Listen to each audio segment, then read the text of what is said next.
Hello again, this is Robin Benneman with the UConn Family Business Program at the Connecticut Center for Entrepreneurship and Innovation. Thank you for joining us. We are excited to launch our Legal Lunches series with Hinkley Allen. And I'll talk at the end about a few more things we've got coming up in the coming months, but I want to hand this over to Lisa Zaccardelli from Hinkley Allen and Alyssa Hamilton, who's with Bausch+Stroebel, not Strobel and Bausch. So thank you for joining us. If you've got questions, feel free to put them in the chat. We'll take questions as we're going along and some more at the end. So thank you for joining us. And Lisa, I will hand it over to you. Great. Thanks so much, Robin. Good afternoon, everyone. As Robin mentioned, my name is Lisa Zaccardelli, and I am a partner at Hinkley Allen. I'm chair of the labor and employment practice here at the firm in the litigation department. And what we're going to be talking about today is the things that you should be thinking about in light of, as Robin affectionately called it, employee churn. And the issues that arise from a legal and practical standpoint and how you should be looking at what your practices are in place. I just want to remind everyone that what we're talking about today is for informational purposes only, and it's not considered legal advice. And if you have a specific question or a specific issue, you should always reach out to your legal counsel on those matters. With me today is Alyssa Hamilton. She's Human Resources Director at Bausch+Stroebel, a longstanding client of our firm, and an absolute excellent resource on all things related to employee matters, benefits, and other issues that come across her desk. I'm going to turn it over briefly to Alyssa to describe to you what Bausch+Stroebel does and where its roots, and then we will shift the focus to a high-level discussion of an issue that was presented at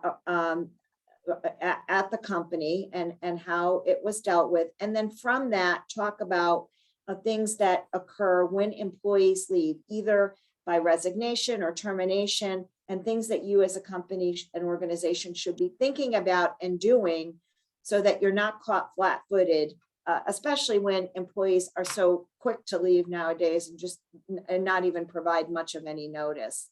So Alyssa, I'll turn it over to you to talk a little bit about the business of Bausch+Stroebel in the United States, what it does, and we'll go from there.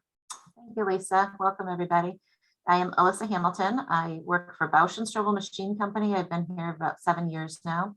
Bausch+Stroebel Machine Company is a manufacturer of pharmaceutical filling machines for both liquid and powdered pharmaceuticals. So we've been very busy in the last 2 years with our customers who fill COVID-19 vaccines on our machines. Some of our customers are filling monoclonal antibodies on our machines, and others are filling remdesivir on our machines. So throughout the pandemic, our field service technicians have been busier than ever, keeping all these companies running. We're definitely a essential manufacturer. We in the US are a service organization, so we service the North American customers. We have sales, aftermarket sales, customer service, field service, and spare parts manufacturing. So our people are servicing customers from Puerto Rico to Canada, and we work in conjunction with our parent company in Germany. They are about 57 years old, started by a family, and the family is still involved. The original founders have all retired, but our CFO is a daughter of the original founder, and she works here in Connecticut, and her brother is a managing director in Germany. In Germany, there's about 1,600 employees, and in the US, we have just under 50. So one of the things we want to talk about today is obviously the shift, where we call it the Great Resignation, and how employees are leaving what seems to be great paying jobs with great benefits and looking for other opportunities, and how issues arise. And one of the things I wanted Alyssa to talk about is really particular with the Bausch+Stroebel business is really the skilled nature of the workforce there and the highly competitive nature of that workforce. So maybe Alyssa, talk a little bit about that and what Bausch+Stroebel does to the challenges of having such a highly skilled employee group in this competitive environment. Sure. So as an example, our two biggest pain points is finding tool and die makers. So we have a machine shop here, as I said earlier. We manufacture spare parts for our customers, and we really look for skilled tool and die makers, which I think all over the country, but especially in Connecticut, a lot of those people are in their 50s or 60s or have retired already. And even though there's a lot of manufacturing training going on in Connecticut, they're not training to the level that we need for our business. So that's a big struggle for us. And in the future, we are going to be setting up an apprenticeship program for machinists. Our other struggle is finding field service engineers, technicians. We look for people that are skilled in mechatronics, which was formerly known as electromechanical. So they are not full-blown electricians, but they know electronics, they know mechanics, so they can use hand tools, they can wire a machine. They're really, we look for people that are hands-on. So a candidate that maybe tinkers with their own car or appliances at home. They like to take things apart, understand how things work. They are big into troubleshooting, and that's the kind of person we look for that role. And that is a traveling role. So that's a challenge to find someone that is willing and able to travel most of the year. The other thing we have is customer service. And even though that doesn't sound like it needs a technical background, we do look for people that are able to read blueprints and schematics. They need to be able to talk to our customers and talk about, look at the blueprint from the machine to try to troubleshoot before our field service even gets there. So they do have to have a technical background.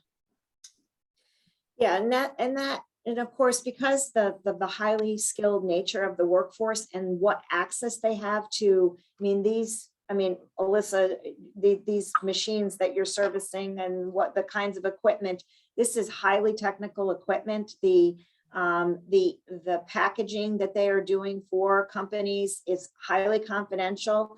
This is information that these employees have access to, and this is one of the things that's critical to Bausch+Stroebel is making sure you protect that confidential information through non-disclosure agreements and non-solicitation agreements, and reinforcing the importance of retaining that confidential information to the employees. And just, I think, Alyssa, just kind of describe, I think for the group, some of the steps besides having everyone in that onboarding process start, execute those non-disclosure and confidentiality agreements, the other steps that the company takes to not only entice workers to stay there, but to keep workers there to protect the company. Sure. So we just completed a major compensation project. We used a consultant through EANE, which is an employer association of New England, or Northeast, I'm sorry. We took a look at every single position in our company, and we analyzed each position. So they were each graded. And then we used about 4 different sources for pay ranges. And our goal was really a 2-step process. We wanted to bring all of our employees, if any employees were below the midpoint in 2021, we are bringing those employees to the midpoint. And then for all employees for 2022, we want to position ourselves ahead of the market. So we're going like 4.5% above the midpoint for all of our positions. So because we want to be competitive and show people that we're serious about making sure that we are competitive in the market. Every year since I've been here, we've enhanced our benefit program. This past year, we enhanced we have an HRA program where we were reimbursing deductibles for up to $5,000, but now we changed that because we have a lot of people that are not just single employees, but there's a $10,000 deductible for anybody that has at least one dependent on the plan. So now we reimburse up to $10,000 of deductible costs. We also added another HRA so that we reimburse 50% of specialist copays, because specialist copays have gone up to $75 a visit now. So those type of things, we're constantly looking at what we can do besides just pay to enhance, new applicants and to encourage people to stay with the company.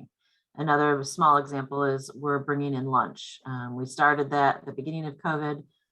We stopped for a while, but then when the Omicron variant and positivity rates got really high in Connecticut, we have been bringing in lunch again for people that are in the office. So those are some of the things that we're trying to do to stay competitive, make people want to stay working for us, and attract candidates. Right, so those are the compensation and benefit components to try to keep people, to not only entice people to join Bausch+Stroebel, to get these highly skilled workers, but those competitive benefits that are being offered to try to keep employees. But of course, as we all know, there are a variety of reasons why people leave. Either they resign in this competitive environment. I mean, every other day, there's an article in the Wall Street Journal about people leaving their jobs either for other opportunities that they think are more competitive, or because they've decided to make a career choice, or the employees who you ultimately you decide you need to terminate for whatever reason, whether it's performance issues or some other reason that results in termination. And so I want to sort of shift gears now to talk a little bit about an issue at a high level that I worked with Alyssa and the team at Bausch+Stroebel on. And it's not a resignation, but the same kinds of issues apply that we're going to talk about in a bit, about steps that the company that you should be thinking about. So again, one of the things that I think is too infrequently considered, especially in a very not only challenging work environment with employees coming and going, but also just recognizing that you actually have confidential information, your customer lists, your pricing information, your relationships, those relationships that you might build with third parties over time, drawings, schematics, the ways you do business, your financial information, that's all confidential information. And too many times companies don't do enough on the front end to protect on the back end. And this is what we're gonna talk about, an example of an employee who left, who was terminated for reasons not related to a resignation. The employee was terminated because of a failure to comply with a mandatory vaccination policy at Bausch+Stroebel. And Bausch+Stroebel has really strong protections that they've put in place, and yet there were still challenges in trying to get at confidential information. So let me give a bit of a background to this, and then Alyssa, please, I'm going to have Alyssa provide some of the backstory as well. But this particular employee was a highly skilled employee. He had a company laptop. He had access to very high level confidential information at Bausch+Stroebel around its customers and what the customer requirements were. These things were things he had to use in his everyday work, work in his position. And so, like everyone, so many times, the companies, people are working from home more and more. They have access to laptops and computers. Maybe there's not rigorous controls that have been put in about making sure that employees are only using company email and not private email. The good news is for the Bausch+Stroebel team, they have all of these things in place, and yet there were still challenges. So Alyssa, why don't you just give a little bit of a backstory of what what happened with this particular employee, the difficulties, and the fact that he did have a company laptop working from home. And then we'll talk a little bit about the kind of information that he had access to. Sure.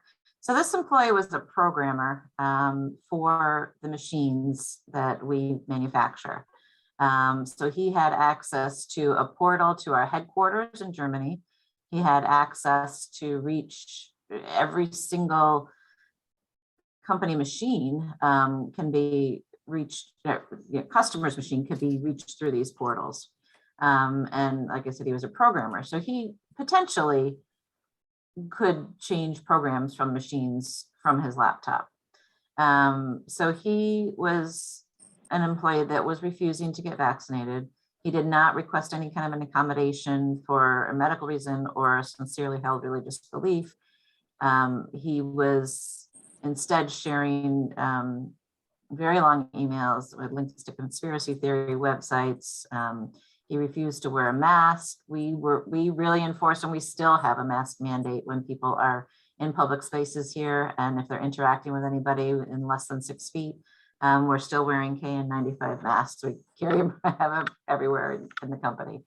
So he was refusing that, and the final straw was he was out sick, and let me know that it was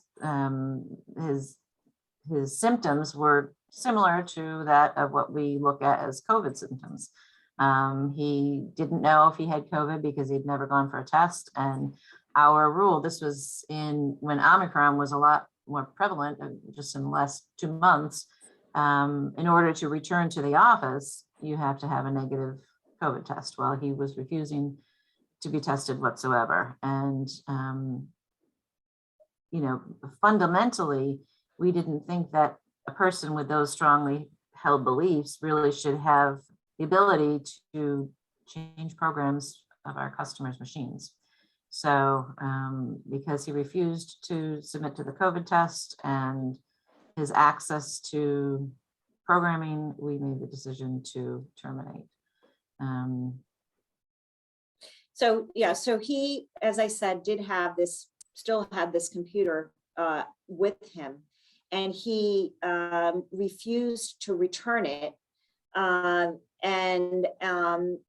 there was a lot of concern, as Alyssa mentioned, because on that computer, because he was a programmer, was a confidential information of the customer and from customers.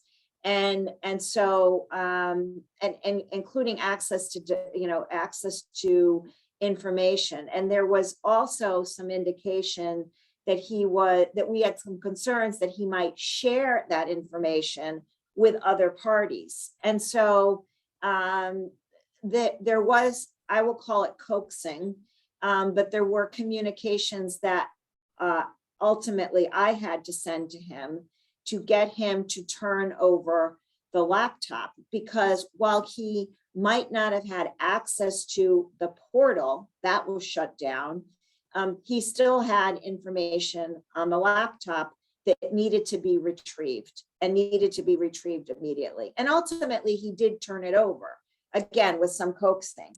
But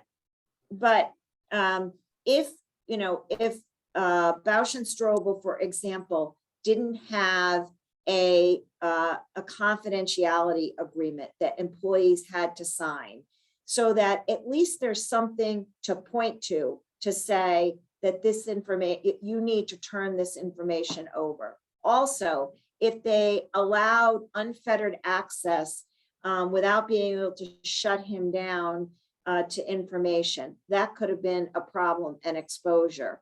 And ultimately, he did turn over the laptop and the device, probably because he got a letter from me, and we had to take that step.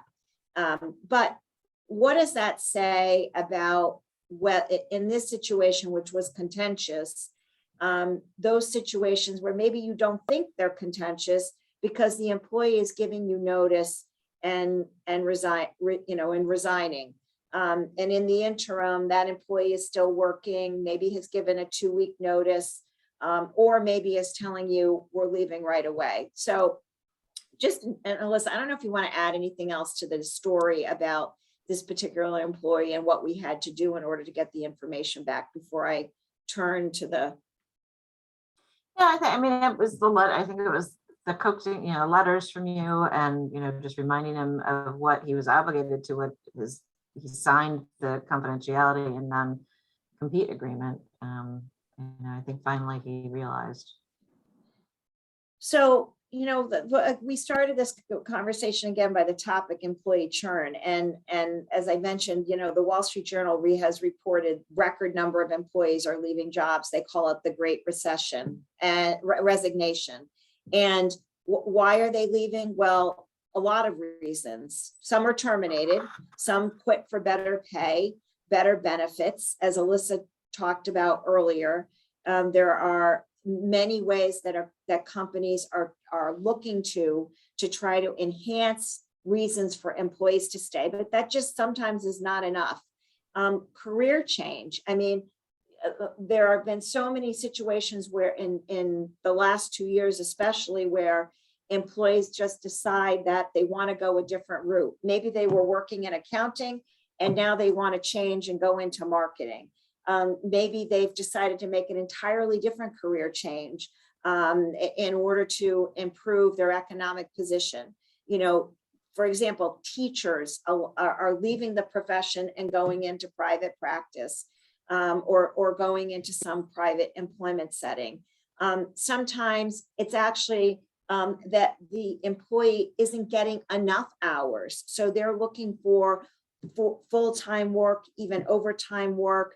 Over the last 2 years, especially, employers sometimes have had to piecemeal because they can't get enough employees to work in general. So they're giving 20 hours here and 20 hours there. And now employers are saying, well, look, I'm not getting enough hours. Now I want more and I want better wages. Those are all reasons why we see in across industries. It's just not in one particular industry. It's in the finance industry. It's in the highly skilled technical packaging industry, whether it's pharmaceutical packaging or packaging for Revlon products, those skilled laborers, or the accounting functions. More than 80, this is a statistic from the Wall Street Journal survey, more than 80% of American workers say that the pandemic has given them more clarity about their personal and professional goals. And they have higher expectations from their employers, with 77% saying they want more flexibility, better benefits, and better pay. So there are a lot of reasons why we are seeing this employee churn. And again, we focused on an example of an employee who was terminated from the company, but these things all apply with equal force during a resignation or employees leaving.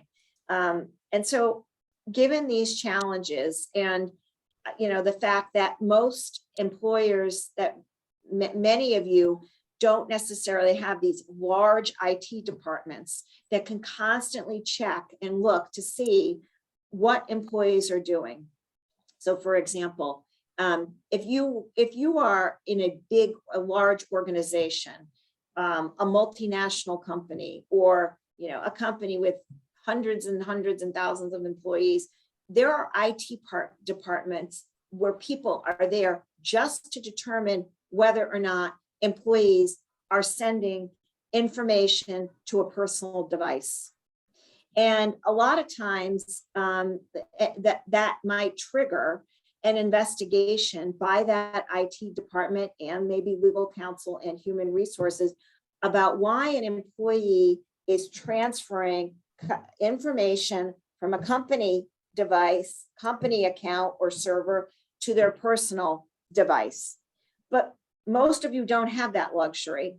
Maybe you have an IT person, maybe you don't, maybe you have an IT staff, maybe you don't, but to constantly monitor activity is not a luxury that many businesses have. And so what are the things that you can do as an organization to, again, protect on the front end and to protect and think about how to protect your confidential information. And I guess one other point I want to make is that I think that there's even there's a heightened awareness of these issues, not only because there are so many individuals who are working remotely and still working remotely, but we also have to think about this in the concern of the current environment that we're in, where there are concerns about ransomware attacks and cybersecurity attacks and data breaches that are coming from outside forces. And so all of this has put sort of increased scrutiny on what companies and organizations should be doing to take steps to protect your confidential information. I've seen too many times where employees are on their way out, downloading information to a device, sticking a thumb drive in the computer isn't protected so that it would prohibit a thumb drive going in and downloading that information and taking that thumb drive and walking out the door with it. And then the employer gets the laptop back and they recognize that this has happened. And then they have to engage someone like me to try to get that back. And what have they done to try to avoid that? Too many times, either employees are doing it innocently, or maybe not innocently. Maybe they actually want to have that information because they are potentially think they can use it in some competitive way, anti-competitive way. So that it's not always for a malicious purpose. Sometimes it's an innocent purpose, but either way, once it walks out the door, the door, you don't control it. You can't, you're not, and so you have to then figure out a way to get it back. And so a couple of things that I'd like to highlight for you, and that we can talk about specifically. The first thing is thinking about this is having robust confidentiality agreements. Now, many employers have, especially employers that have employees in different locations. Bausch+Stroebel, for example, has employees in California. They have employees in other jurisdictions where things like non-compete agreements, which are void in California for California residents, and non-solicitation agreements, also very difficult to enforce with a California resident.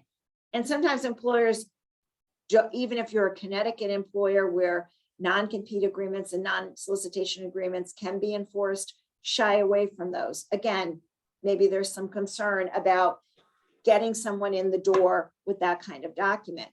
All that being said, there are still non-disclosure and confidentiality agreements, and those documents should be something that you should consider having your employees sign upfront onboarding day one, so that they understand, and there should be some training that goes along with it.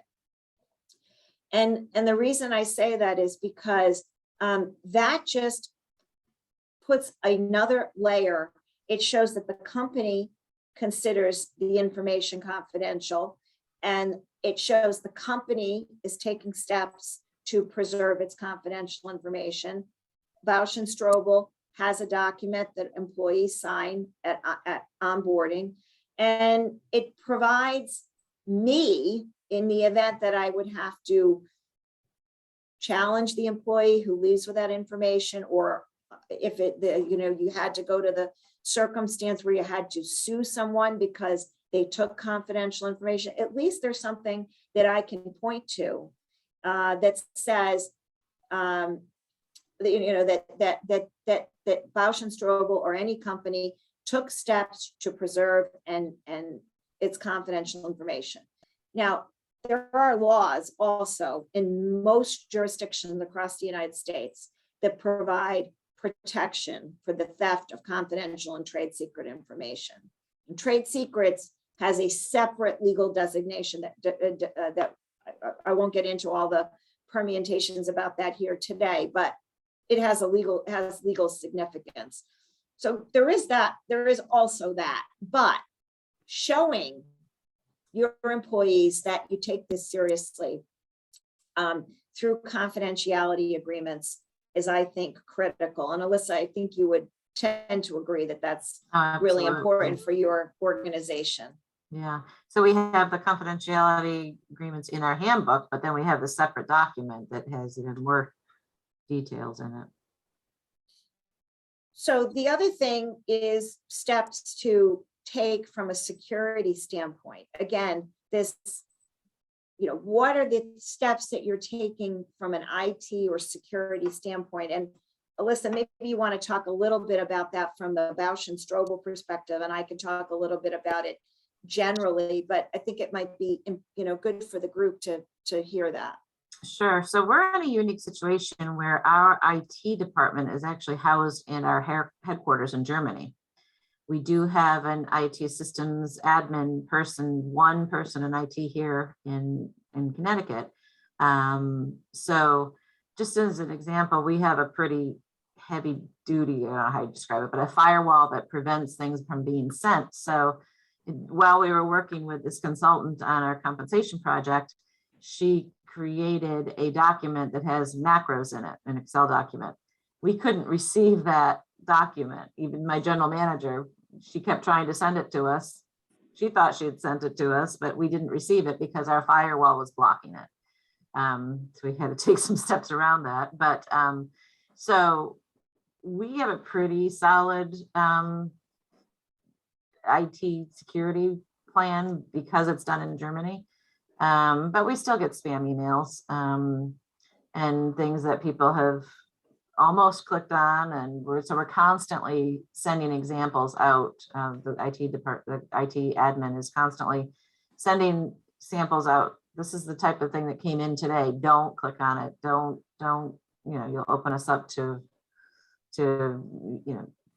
all kinds of problems. So we're always reminding people. We're always telling them to ask before they open any documents that they're not expecting.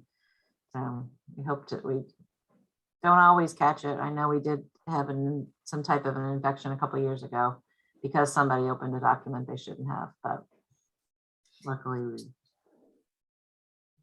So the other, and that's so critical because too many times there are those events which again cause you to lose access to your confidential information. More and more we hear about private employers who are subject to these attacks.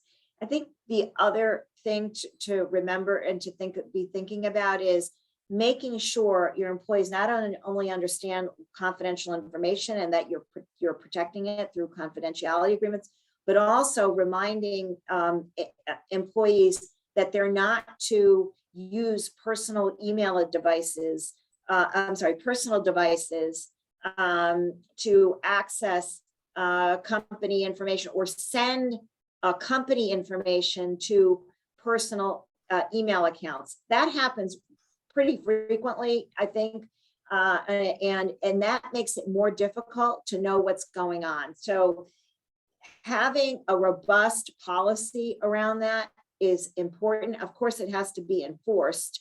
If you are, and I think this happened a lot actually during COVID, where there was where employees maybe wanted to had remote access into the system, would forward something to their personal email, maybe because it was easier to print at home. I mean, I've heard a lot of different reasons, okay?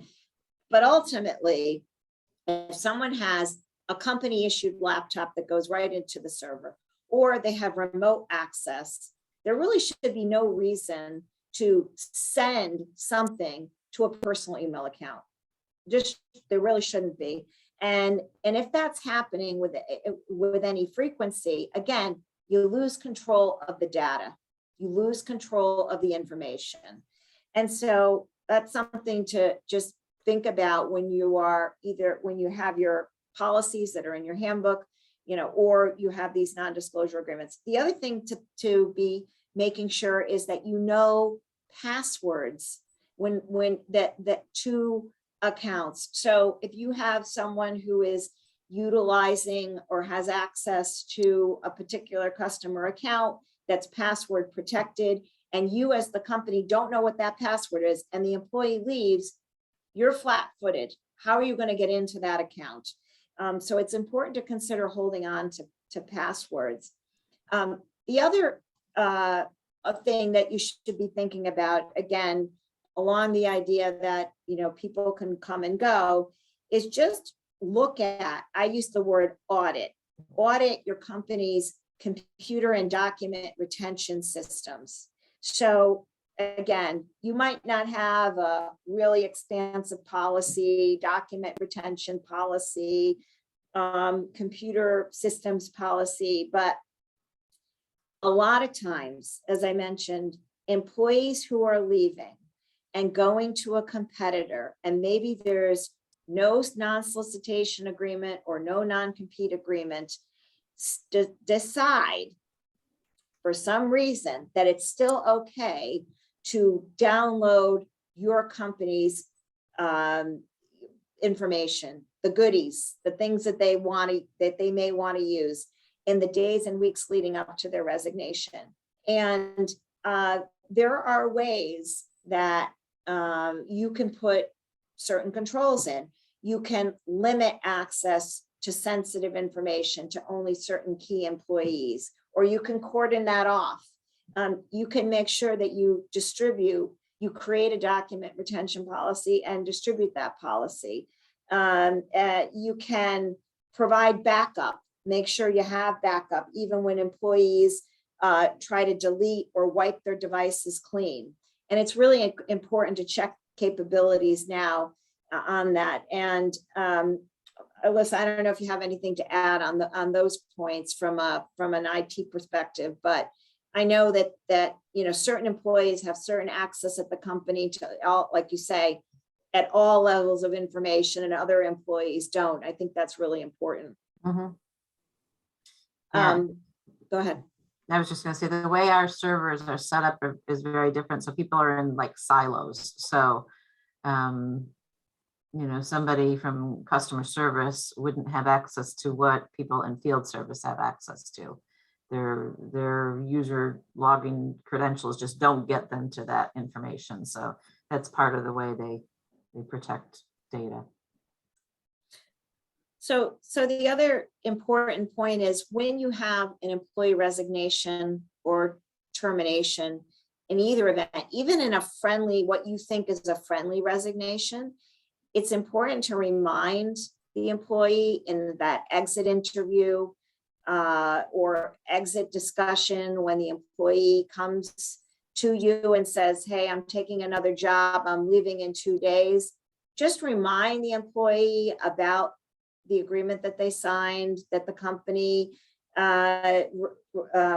takes, you know, you expect them to abide by the restrictions concerning the use of confidential information.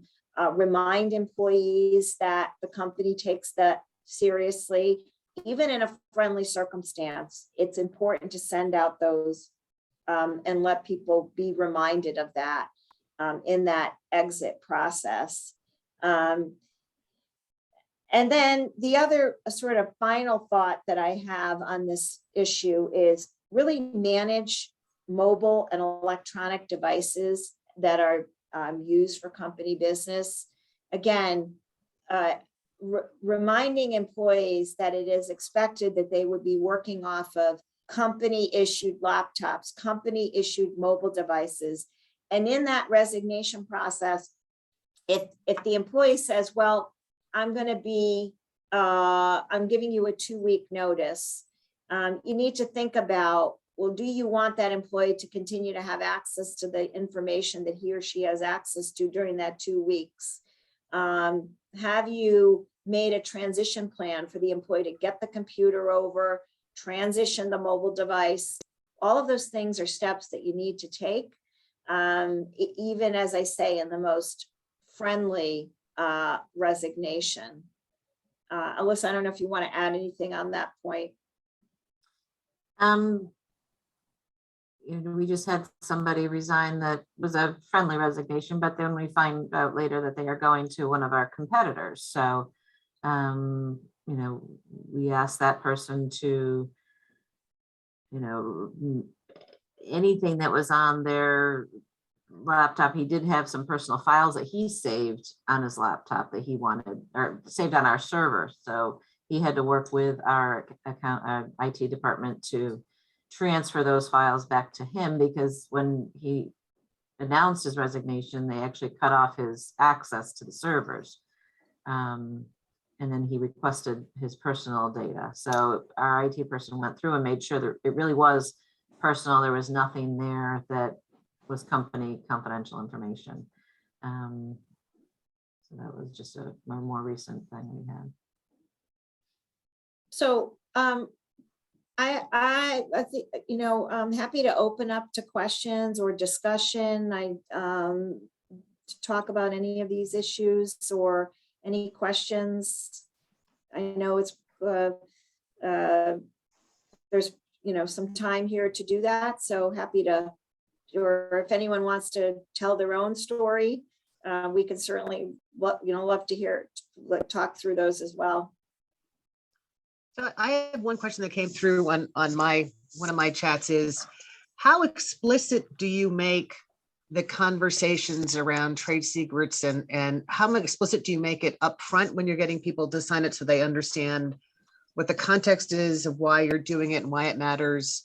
And do you recommend doing that not just when people sign up or when they're leaving, but sort of on a regular basis in terms of why it matters? I know in the Silicon Valley, where I worked for decades, it was a regular part of every conversation. Or it was a regular conversation. It was more than when you got signed up and when you left. It was, here's why it matters and here's how you do it. Do you recommend that, or is that part of what you do in your firm, Alyssa? So we certainly talk about it at hire when people are, especially the people that are working directly with the machines, while they're training on how to access this data, they are told again how confidential it is, and they can't ever share the pathway to the portal, as I guess you want to say. So I think it is, an ongoing conversation. I don't witness that part of it firsthand because I'm not part of that training, but certainly when I first meet with a new employee and when we roll out any updates for handbooks as well. Yeah, so what I would say on that too is that I do think it's important in the written document, it would be important to identify the categories of information that you consider confidential. And typically that, the agreements may contain a laundry list, but then it's not just asking them to read and sign the document, but it's talking about certainly in the initial stage, and then along the way, to Alyssa's point, and again, it depends on the nature of the person's position. So, if I have a machine operator who's operating a piece of heavy equipment, maybe not so much. But if I have somebody in finance or sales, or somebody like Alyssa, who the employee is going on site to the customer, there is a reason to be constantly reinforcing the nature and protection of the confidential information. So that's kind of a long-winded answer to say yes, but I do think it depends on the position as well that the employee is involved in. But the other thing that it's important to understand is, if I have to litigate a case and I have to go after a former employee, maybe they violated an unsolicited, maybe they downloaded confidential information. One of the things that I need to be able to say is that the company took steps to protect it. If the company never has someone sign off on a confidentiality agreement, there's nothing in the employee handbook, they don't do anything to password protect, they don't put confidential on certain documents. They're not providing reminders in the door, out the door, anywhere along between. It really makes my job that much harder. Now, again, there are caveats to all of that. If it's a true, if I steal the chocolate chip cookie recipe, and that chocolate chip cookie recipe, has made me $1 billion, or has made the company $1 billion. Well, that might be a trade secret, and there are additional protections around that. But my point is that it makes my job more difficult if the company hasn't done these things to protect itself.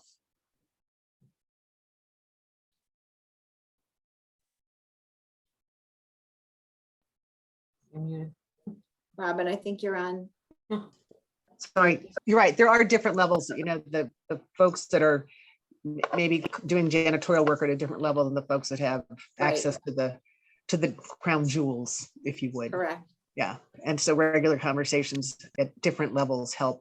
Do you have organizations that spell that out specifically in terms of what the conversations, how often, or is that sort of more tribal knowledge in a company?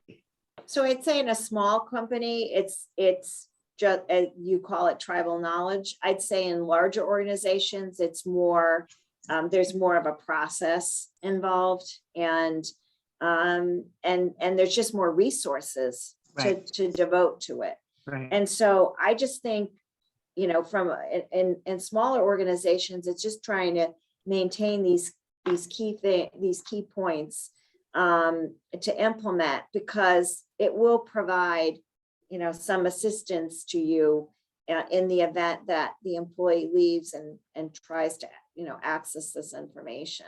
Okay. So here's one more that's come in that says, what about retention of key employees prior to a sale? And are there any additional elements that you might expect to see? So if the family's decided to move to a new generation, a new owner, a new management team, is there retention stuff that maybe prevent some churn, or Yeah, so I mean, that's a question that really goes to sort of the nature of the transaction, right? But there has been a ton of merger and acquisitions right now, and we've doing a lot of transactional work. And if new company wants to retain employees of old co, of the seller, lots of times they'll consider retention bonus agreements,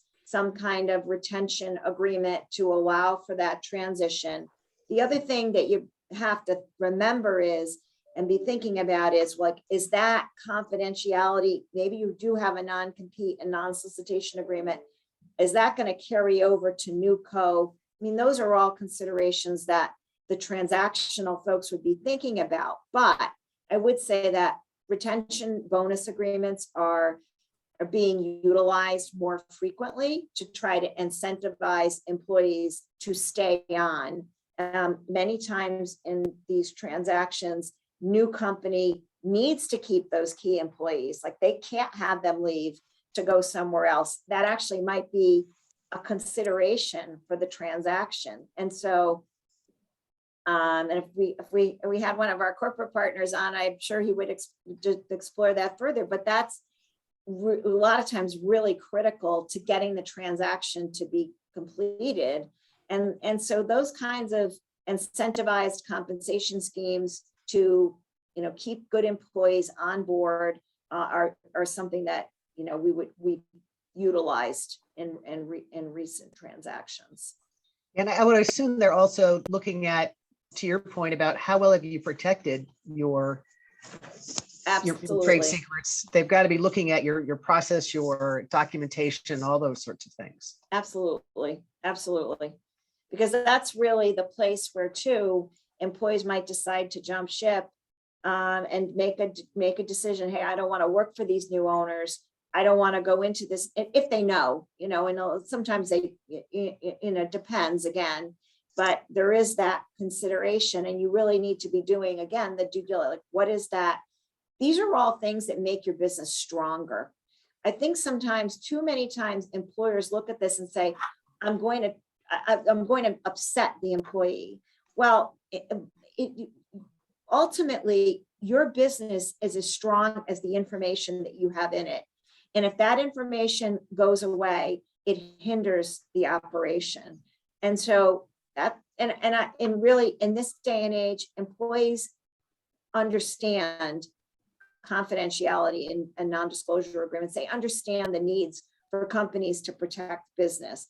Now, I will say again, there is this shift away from the use of non-compete agreements. I mean, you have states like Massachusetts has a law very difficult to have a non-compete agreement. You can have one, but there has to be by statute. There are at least 4 other states, California, I think North Dakota, Washington, D.C. just instituted a ban.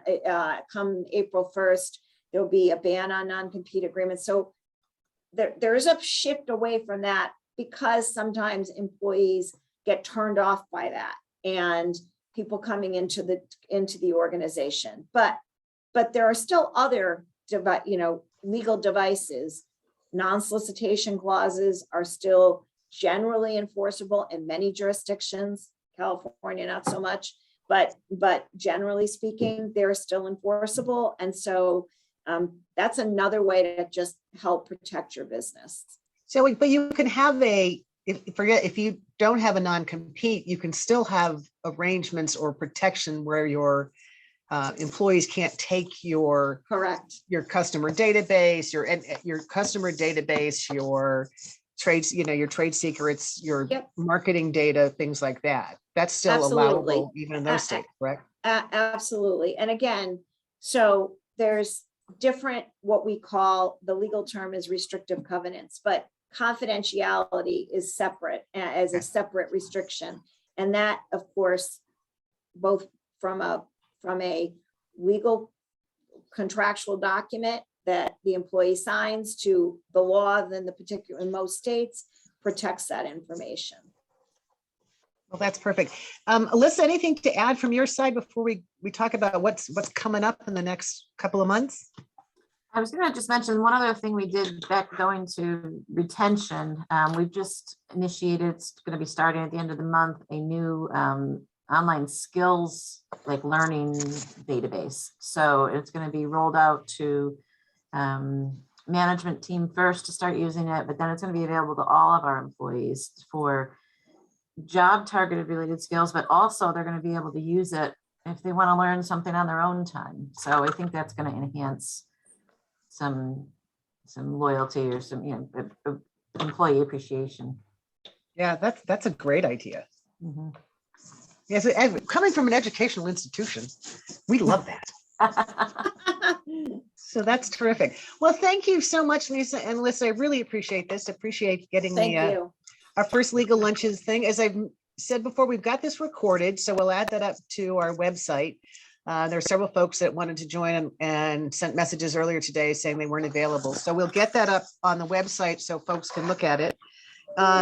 You will see a message from me probably later today about a couple of things. One is around Pi Day. We are going to celebrate Pi on March 14th, which is Pi Day, with pie and ice cream and adult beverages at Lyman Orchard's new manufacturing facility. They've gone from 2,000 square feet over by Lyman Orchards to 50,000 square feet down in New Haven. So if you're around, we'd love to have you come and have pie and ice cream and adult beverages with us down there.